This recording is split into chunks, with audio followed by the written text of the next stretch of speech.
আন্তর্জাতিক অভিবাসন সংস্থার সহায়তায় লিবিয়া বেনগাজির গানফুদা ডিটেনশন সেন্টার থেকে ১৭০ জন বাংলাদেশি দেশে ফিরেছেন। মঙ্গলবার সকালে তারা বুরাক এয়ারলাইন্সের ফ্লাইটের মাধ্যমে দেশে ফিরেছেন।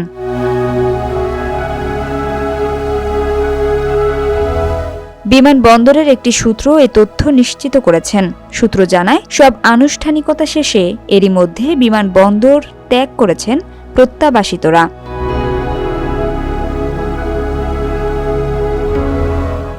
IOM এর সহায়তায় সোমবার বেনগাজির গানফুদা ডিটেনশন সেন্টার থেকে ১৭০ জন বাংলাদেশি নাগরিককে IOM এর সহায়তায় দেশে প্রত্যাবাসন করা হয়।